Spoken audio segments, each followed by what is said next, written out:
पत्रकार योग कल्याण समिति आप सभी पत्रकार साथियों की समस्याओं को लेकर दिन रात कार्यरत है। किसी समस्या के लिए पत्रकार योग कल्याण समिति को अवगत कराएं। संगठन हमेशा आपके सहयोग के लिए तत्पर है।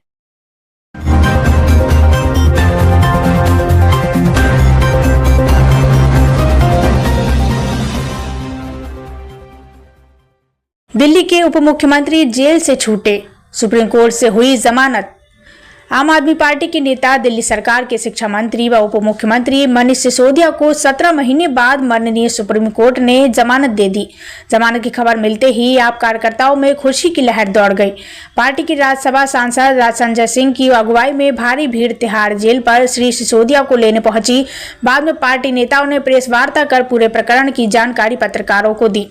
देखें डायरेक्टर RK शर्मा की ये खास रिपोर्ट।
दिल्ली के स्कूलों का एक एक बच्चा, देश के स्कूलों का एक एक बच्चा दिल से मेरे साथ रहा है।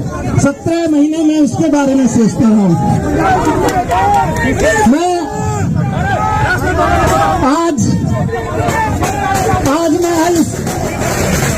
इस खास दिन माननीय सुप्रीम कोर्ट का बहुत बहुत तहे दिल से धन्यवाद करता हूँ। उन्होंने संविधान की ताकत का इस्तेमाल करते हुए तानाशाही के मुंह पर एक तमाचा मारा है। आज मेरा रोम जब से ऑर्डर आया सुबह से मेरा रोम बाबा साहब के प्रति ऋणी हो रहा है। एक एक पल मैं समझ नहीं पा रहा हूं कि आज इतने दिनों बाद, इतने वर्षों बाद बाबा साहब के प्रति कर्ज को हम कैसे उतारेंगे। उस वक्त उन्होंने तय कर लिया था कि आने वाले समय में अगर कोई तानाशाही सरकार आके निर्दोष लोगों को जेल में डालेगी तो संविधान उसको बचाएगा।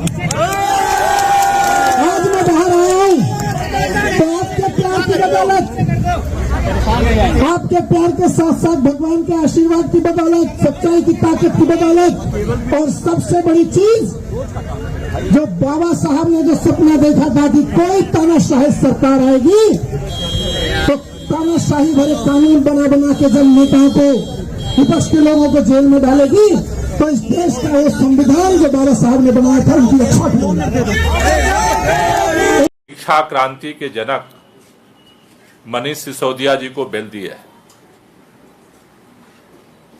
वैसे सुप्रीम कोर्ट से बहुत सारे लोगों को जमानतें मिलती रही हैं, लेकिन पूरी दिल्ली और पूरा देश जो शिक्षा क्रांति के रूप में, एक उम्मीद के रूप में मनीष सिसोदिया जी को जानता है, पहचानता है और उनसे उम्मीद लगाए बैठा था। 17 महीने की दिल्ली और देश के लोगों की जो तपस्या थी, जो दुआ थी, जो आशीर्वाद था, आज वो फलित हुआ है, आज वो पूरा हुआ है। और इसने एक बात का संदेश साफ तौर पर दिया है, कोई भी तानाशाही कितनी भी ताकतवर हो सकती है, लेकिन उसकी तानाशाही अनंत काल तक नहीं चल सकती। तानाशाही की भी सीमा है। 17 महीने दिल्ली के उन बच्चों ने, जिनके लिए एक नई उम्मीद, एक नया सपना गढ़ा मनीष सिसोदिया ने, उन परिवारों को, बच्चों को आईआईटी में, मेडिकल में सेलेक्ट करवा करके एक नई राह दिखाई। दिल्ली के अंदर सरकारी स्कूलों के रिजल्ट प्राइवेट स्कूलों से ज्यादा ला करके यह साबित किया कि जब पूरा देश ये बात मान चुका था कि सरकारी शिक्षा में कोई परिवर्तन नहीं हो सकता, और एक एक दिन गिना जा रहा था कि किस दिन देश के सभी सरकारी स्कूलों में ताले लगेंगे और प्राइवेट स्कूलों में ही बच्चों का भविष्य सुरक्षित रह सकता है, उस मिथक को तोड़ा मनीष सिसोदिया ने। अरविंद केजरीवाल जी के नेतृत्व में सरकार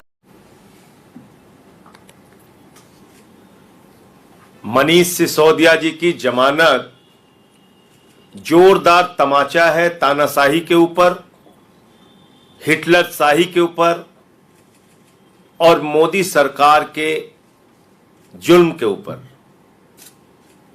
17 महीने आपने एक ऐसे व्यक्ति को जेल में रखा जिसके खिलाफ एक सबूत नहीं था, 1 रुपए की पैसे की बरामदगी नहीं हुई, कोई जमीन जायदाद का कागज नहीं मिला, गांव खोद डाला, बैंक खोद डाला, घर खोद डाला, कहीं कुछ नहीं मिला। लेकिन ईडी वाले, सीबीआई वाले तारीख पे तारीख, तारीख पे तारीख, तारीख पे तारीख, 17 महीने आपने सिर्फ और सिर्फ एक प्रयास किया, मनीष सिसोदिया कैसे जेल में रहें। आज माननीय सर्वोच्च न्यायालय का फैसला न्याय व्यवस्था की जीत है, लोकतंत्र की जीत है और दिल्ली और देश के लोगों की भावनाओं की जीत है। पूरा देश ये मानता है कि शिक्षा के क्षेत्र में अद्भुत और अनुकरणीय काम मनीष सिसोदिया ने किया, और आपने ऐसे व्यक्ति को पकड़ के जेल में डाल दिया।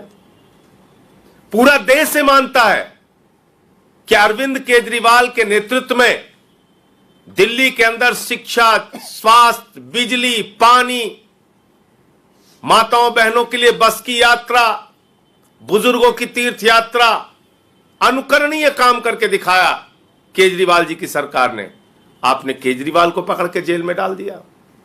मोहल्ला क्लिनिक का मॉडल जो पूरे दुनिया में प्रचारित हुआ, आपने सत्येंद्र जैन को पकड़ के जेल में